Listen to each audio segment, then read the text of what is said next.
Your excellency प्रधानमंत्री प्रचंड जी, दोनों डेलीगेशंस के सदस्य, मीडिया के हमारे साथी, नमस्कार।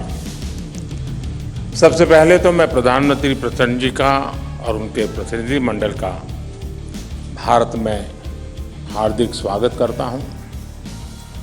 मुझे याद है 9 साल पहले 2014 में कार्यभार संभालने के 3 महीने के भीतर मैंने नेपाल की अपनी पहली यात्रा की थी। उस समय मैंने भारत नेपाल संबंधों के लिए एक हीट फॉर्मूला HIT दिया था। हाईवेज, आईवेज और ट्रांसवेज। मैंने कहा था कि भारत और नेपाल के बीच ऐसे संपर्क स्थापित करेंगे कि हमारे बॉर्डर्स, हमारे बीच बैरियर्स न बने। ट्रक्स की जगह पाइपलाइन से तेल का निर्यात होना चाहिए। साझा नदियों के ऊपर ब्रिज बनाने चाहिए। नेपाल से भारत को बिजली निर्यात करने के लिए सुविधाएं बनाई जानी चाहिए। फ्रेंड्स, आज 9 साल बाद मुझे कहते हुए खुशी है कि हमारी पार्टनरशिप वाकई में हिट है। पिछले 9 सालों में हमने अनेक क्षेत्रों में कई उपलब्धियां हासिल की हैं। बीरगंज में नेपाल की पहली ICP बनाई गई। भारत नेपाल के बीच हमारे क्षेत्र की पहली क्रॉस बॉर्डर पेट्रोलियम पाइपलाइन बनाई गई। हमारे बीच पहली ब्रॉडगेज रेल लाइन स्थापित की गई। सीमा पर नई ट्रांसमिशन लाइंस का निर्माण किया गया है। अब हम नेपाल से 450 मेगावाट से अधिक बिजली आयात कर रहे हैं। अगर हम 9 साल की उपलब्धियों का वर्णन करने लगेंगे तो पूरा दिन निकल जाएगा। फ्रेंड्स, आज मैंने और प्रधानमंत्री प्रचंड जी ने भविष्य में अपनी पार्टनरशिप को सुपर हिट बनाने के लिए बहुत से महत्वपूर्ण निर्णय लिए हैं।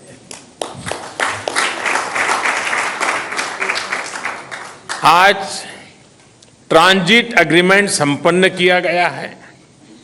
इसमें नेपाल के लोगों के लिए नए रेल रूट्स के साथ साथ भारत के इनलैंड वाटरवेज की सुविधा का भी प्रावधान किया गया है।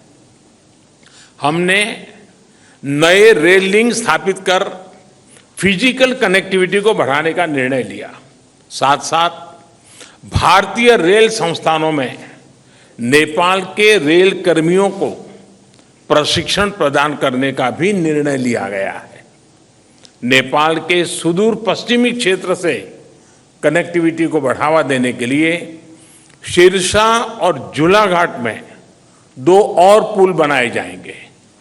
क्रॉस बॉर्डर डिजिटल पेमेंट के लिए उसके माध्यम से फाइनेंशियल कनेक्टिविटी में उठाए गए कदमों का हम स्वागत करते हैं।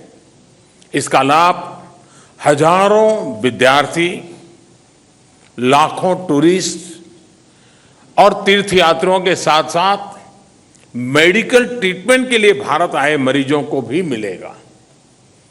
3 ICP के निर्माण से आर्थिक कनेक्टिविटी सुदृढ़ होगी। पिछले साल हमने पावर सेक्टर में सहयोग के लिए एक लैंडमार्क विजन डॉक्यूमेंट अपनाया था। इसको आगे बढ़ाते हुए आज भारत और नेपाल के बीच long term power trade agreement संपन्न किया गया है। इसके अंतर्गत हमने आने वाले 10 वर्षों में नेपाल से 10,000 मेगावाट बिजली आयात करने का लक्ष्य रखा है। फुकोट, कर्णाली और लोअर अरुण हाइड्रो इलेक्ट्रिक परियोजनाओं पर हुए समझौते से विद्युत क्षेत्र में सहयोग को और बल मिला है। मोतीहारी अमलेखगंज पेट्रोलियम पाइपलाइन के सकारात्मक प्रभाव को देखते हुए इस पाइपलाइन को चितवन तक ले जाने का निर्णय लिया गया है। इसके अलावा सिलीगुड़ी से पूर्वी नेपाल में झापा तक एक और नई पाइपलाइन भी बनाई जाएगी। साथ साथ चितवन और झापा में नए स्टोरेज टर्मिनल भी लगाए जाएंगे। नेपाल में एक फर्टिलाइजर प्लांट स्थापित करने के लिए आपसी सहयोग पर भी हमारी सहमति हुई है। फ्रेंड्स, भारत और नेपाल के धार्मिक और सांस्कृतिक संबंध बहुत पुराने हैं और बहुत मजबूत है। इस सुंदर कड़ी को और मजबूती देने के लिए प्रधानमंत्री प्रचंड जी और मैंने निश्चय किया है कि रामायण सर्किट से संबंधित परियोजनाओं में तेजी लाई जानी चाहिए। हम अपने रिश्तों को हिमालय जितनी ऊंचाई देने के लिए काम करते रहेंगे और इसी भावना से हम सभी मुद्दों का, चाहे बाउंड्री का हो या कोई और विषय, सभी का समाधान करेंगे। एक्सेलेंसी प्रधानमंत्री प्रचंड जी, आप कल इंदौर और धार्मिक शहर उज्जैन की यात्रा करेंगे। मुझे विश्वास है कि आपकी उज्जैन यात्रा ऊर्जामयी होगी और पशुपतिनाथ से महाकालेश्वर की इस यात्रा में आपको आध्यात्मिक अनुभूति भी होगी। बहुत बहुत धन्यवाद। Thank you, sir.